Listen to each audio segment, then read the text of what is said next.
Good morning, everybody. Welcome to the Robert Saviola Show. My name is Eric Polanski, and once again, we are having another guest today. Today, our guest is a San Francisco Bay Area architect, Richard Gage. He's also a member of American Institute of Architects and the founder of Architects and Engineers for 9/11 Truth. Our guest today is fresh off of a 32-city national tour. And Buffalo was one of those cities that he visited. I was really sorry to see that not one news outlet covered the event just a few weeks ago. Most of you probably didn't even know that he was in town. And today, the only reason our guest is with us is because you're listening to the Robert Saviola Show, so congratulations. AE 9/11 Truth numbers more than 1,600 architects and engineers who are demanding a new investigation into the collapse of the three high-rise buildings in New York City on 9/11. Richard Gage's website is ae911truth.org, and his latest documentary, 9/11 Explosive Evidence, Experts Speak Out, is a groundbreaking documentary packed with 43 experts who all agree that the official story of 9/11 and the collapse of the towers is impossible. The 9/11 Truth Movement is not a one-man show, and Richard, your latest documentary is hardcore evidence that the truth will prevail. So welcome to the show, Richard. Glad to have you. Thank you, Eric. It's my honor to be here with you. Richard, you are off a 32-city tour. Would you like to talk to us about your experience on the road and the how people received your documentary, please? Indeed. We did reach 3,500 people directly on this tour, and through local radio stations, another 500,000.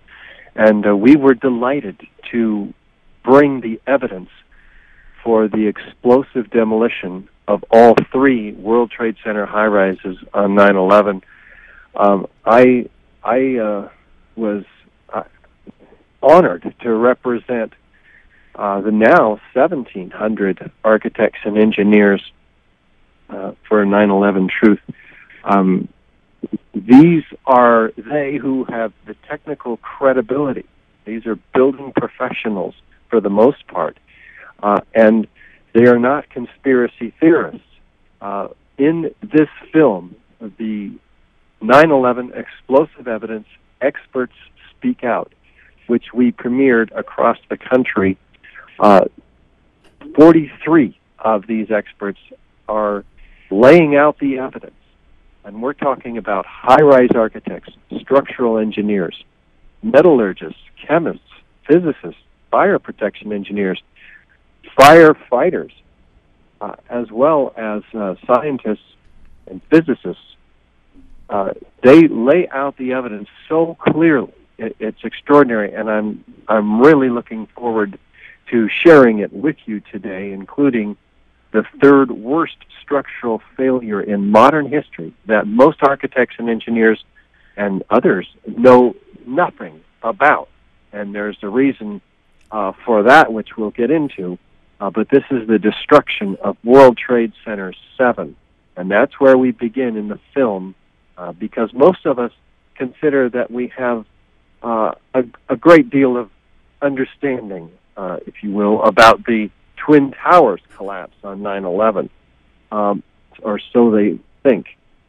So we begin with World Trade Center 7 because it sidesteps all of that bias and the emotional baggage that comes from the catastrophic events of 9/11 and the murder of almost 3,000 Americans.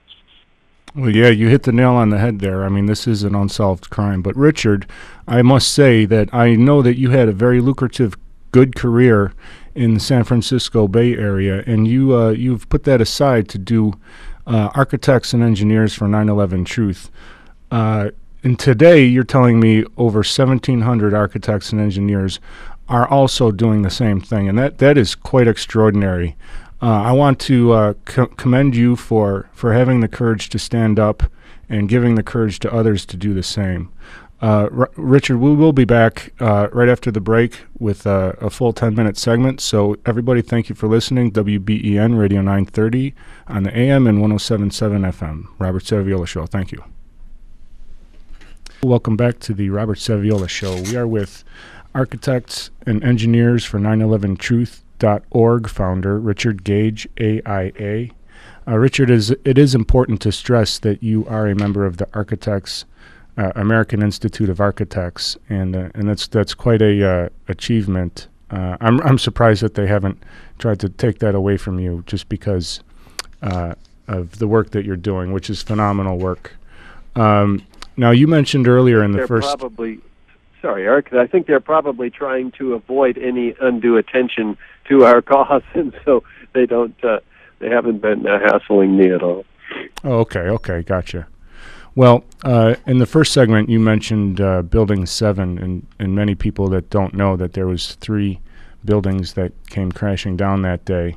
What is the importance of Building 7? Well, this building was the size of a football field, each floor, and there's 47 floors. And it has 40,000 tons of steel in it, which is designed to keep that building up. In fact, it's 5 times stronger than it needs to be to do just that. And yet, in the afternoon of 9/11, at 5:20, it collapses from top to bottom in just under 7 seconds. This is extraordinary. This is the worst failure in the history of the world, other than the 2 Twin Towers, in modern structural history. We're told by officials that this is due to normal office fires. Well, there were a few fires in the building. They weren't that large, and they're fairly scattered throughout the building. And yet, this building comes down symmetrically and as fast as a bowling ball falling off the side of it. In other words, free fall acceleration for a significant percentage of its fall. So this is amazing. I mean, we've seen this before, and you listeners can see this, in fact, right now at AE911truth.org. That's our website, AE911truth.org. And you'll see it coming down exactly in the manner of a classic controlled demolition. And so everybody gets it. Just watching, they know what it is. They know that fire cannot and never has caused the collapse of any skyscraper, but cannot possibly cause the collapse of a skyscraper straight down, uniformly, symmetrically, at free fall acceleration into its own footprint almost. So this is pretty amazing. You had said to me one time that you don't need to be an architect or an engineer to know what happened that day. And I agree with you, right. And what Richard. you have to do is put explosives on every one of the 80 columns to destroy them on each of at least 8 floors in order to get that building to fall like that. It's the only possible way. Go ahead. Well, I did see also the initial 3 or 4 seconds of the video, the now famous video, where you can see the penthouse on the top buckle first, and that look, like you say, you don't need to be an architect or an engineer to know that that's what you do when you demolish a building. And yes, and the reason that happens, that top penthouse dropped about a second prior to the overall building. That's because the core columns are all taken out at once, and that's the only way that penthouse can drop. And those core columns are the strongest, and everything follows immediately after that in beautiful rhythm. It's actually the largest controlled demolition in history. And what do officials find at the base of this building? FEMA does an excellent study in their Appendix C of the analysis of the steel. They document that there's the invasion of the grain boundaries of the steel by hot sulfur corrosion, by liquid molten iron. What? Liquid molten iron cutting through the ends of these steel beams and columns. This is amazing. This is extraordinary. It is direct evidence of explosive demolition, actually by incendiaries. Thermite, in fact, is what they basically found. The ends of the beams of liquid molten iron is a byproduct of thermite, an incendiary used by the military to cut through steel like a hot knife through butter. And there are patented thermite cutting devices that eject molten iron through the steel in just milliseconds. This is direct evidence, and yet NIST, when they took over the investigation, NIST is the National Institute of Standards and Technology, they ejected this from the report, and as well as the hundreds of witnesses that heard explosions that day. So we've got to get a real investigation that looks at all the Thank you very much. You're so right on, Richard. When it comes to this stuff, look, it's like I said, it's an unsolved crime, and it still needs to be solved. And to get rid of evidence like this by an official source is just not. It's not condonable. This is not right, and things need. Look, at all you need to do is go and look at a video. Okay, you don't need to be a genius. All you got to do is be willing to look at a video to know what happened that day. The pieces do not add up in any way, shape, or form. That's the bottom line. Whether you choose to believe that or not is your choice. It's unfortunate that we've come this far and still there's such a blackout of any information on mainstream media. Richard, Especially I do have... especially the blackout of the destruction of all this steel. It was being recycled to China within 2 weeks of the event of 9/11. Total destruction, illegal destruction of evidence, too. Listen, my friend, I have a special guest with me here in the studio. His name is Doug Bergman. He's a big researcher, and he has a question for you. Would you mind if he asks it? Not at all. Hey, Richard. Nice to talk to you. You too, Doug. Yeah, I had a question. The official story of NIST, one that I've seen, is that the floor trussing gave way due to fire distorting the floor trusses. And if you bring up an image of the construction of the World Trade Center, which you can just find by search engine, you can see this massive core, and it's poured concrete and steel, and then you have an outer wall that's also massive, and then you have the relatively weak-looking flooring between the two. And so I don't see how the pancaking of these, even if they did start pancaking, it doesn't seem like it would tear down the entire structure. Richard, you have a minute and a half, sir. Indeed. We're talking now about the Twin Towers, because after people understand that there's a real problem with what we've been told about World Trade Center 7, we turn their attention to the Twin Towers because it was an extremely explosive event versus the implosion that we were just talking about with Building 7. And so the first story that came out from FEMA actually was a pancaking theory, that the floors failed by sagging, as you suggested, due to the fires. But that didn't hold because the videos don't show any floors stacked up at the bottom, as a matter of fact. And the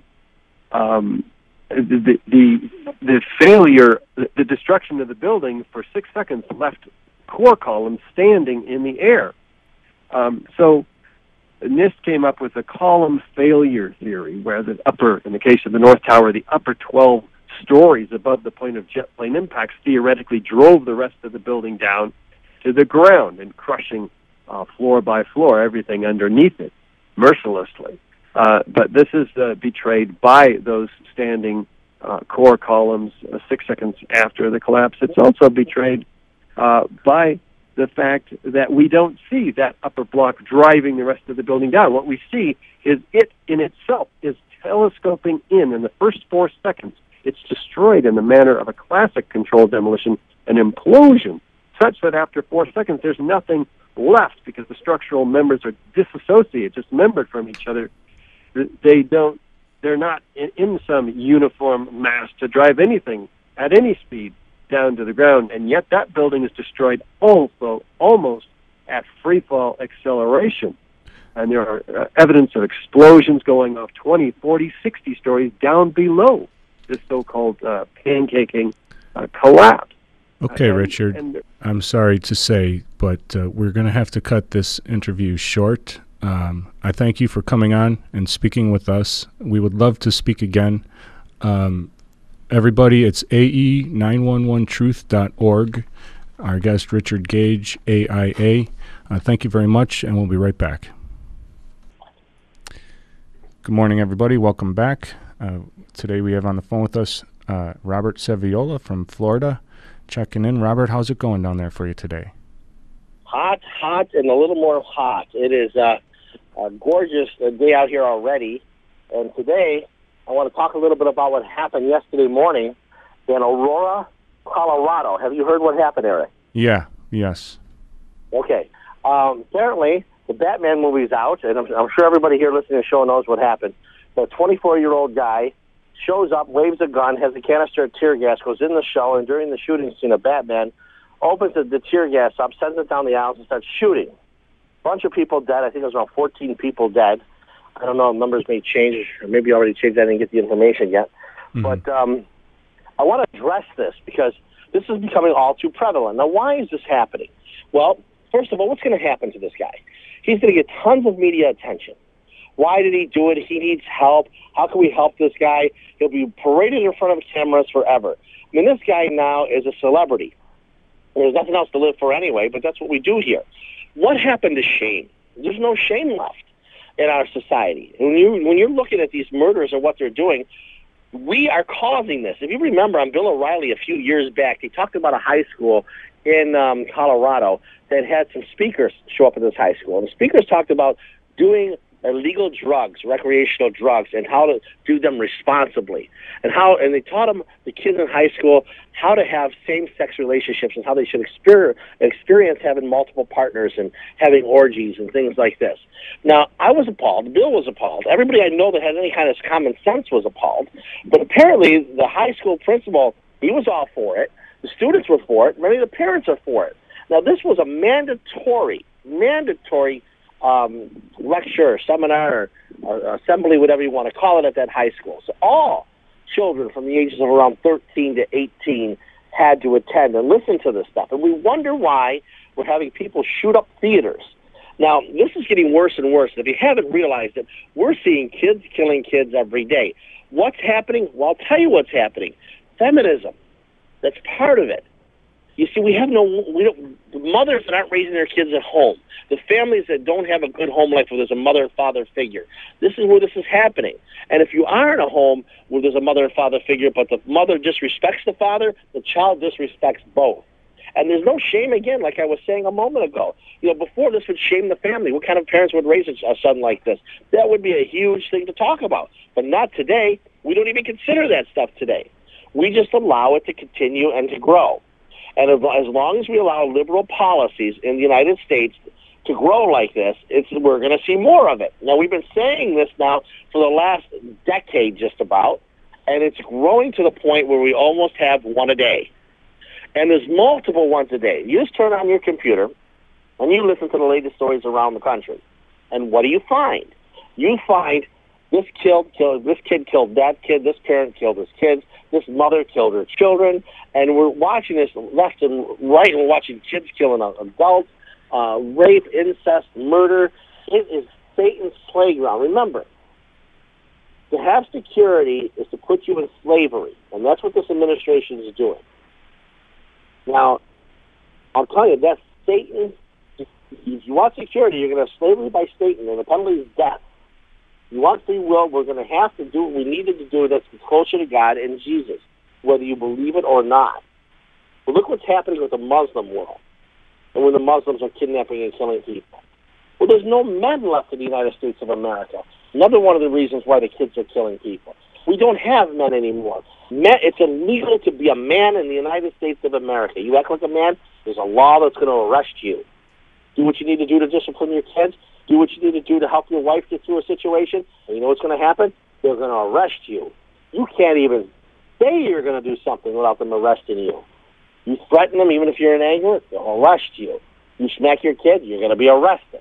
So we should actually have, every man in this country should be saying, hell no, we're not going to put up with this stuff. We're, and screaming at the top of their lungs. We are going to stop this from happening. We're going to defend ourselves. We don't defend ourselves. Even our military has been wussified. We don't have as many men in the military as we used to. Now, I'm not going to speak for all men because there are some men in the military, but that's going to fade out. As you have more and more homosexual, lesbians serving, and women getting their way through politics, we're going to find our military become inconsequential. That's the word I'm looking for, inconsequential. As this whole country is becoming inconsequential. We no longer are blessed by God. I'm telling you, trust me when I tell you, we're no longer blessed by God because we've left God's side.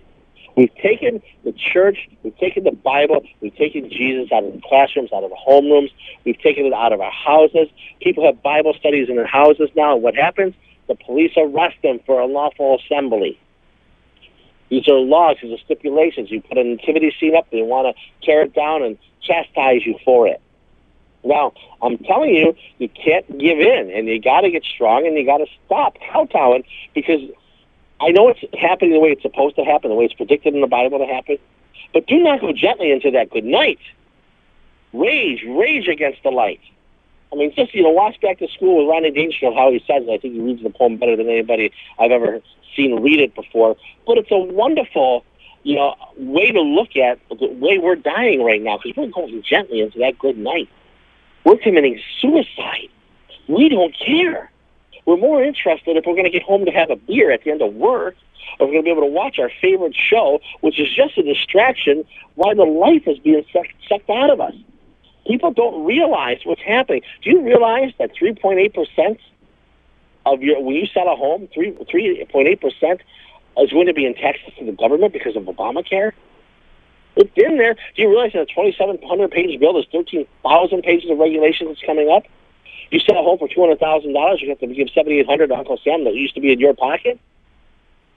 We're losing everything. You're being raped. Your money is being stolen. Your children are being taken from you and taught to be evil. They're taking away conscience from people. People are becoming amoral. Everybody's doing what they want to do because it makes them feel good. Pleasure is number one. Nobody cares about anything else.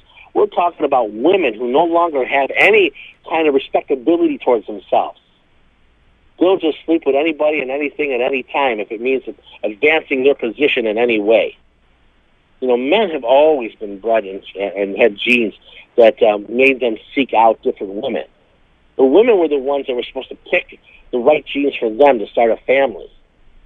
And even a lot of the men nowadays don't even want to get involved with these women because they're so bad. And how does evil get to men? It gets to men through women. Just look at your biblical stories. Samson and Delilah. You look at Salome with John the Baptist. Well, how about Adam and Eve in the garden? The serpent comes to Eve as a beautiful woman. I don't know if you know that or not, but that's true. Now, I'm not chastising or saying I dislike women or anything like that. I'm just saying women are the ones who get picked on by evil because their hearts are the easiest to manipulate. All you have to do is make it sound like a good cause, make it look like you're doing something good for somebody, and they're all aboard.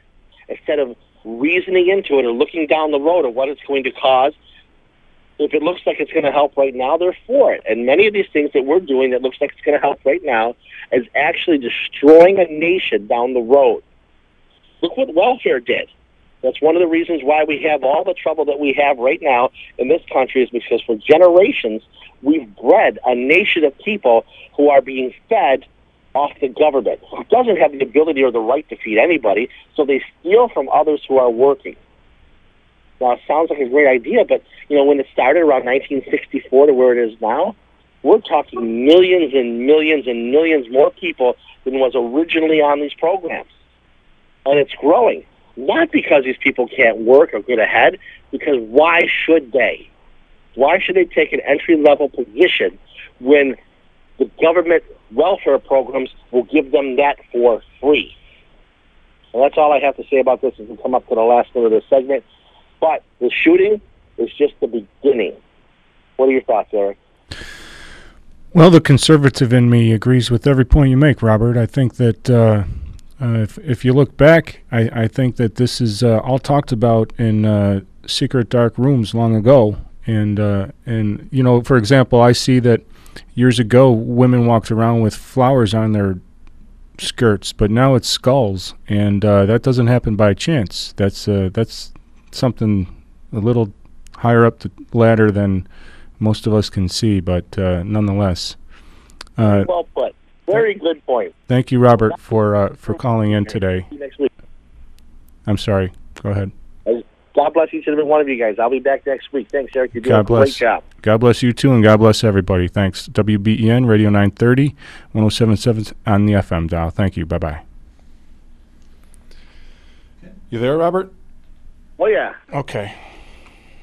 Yeah, I like what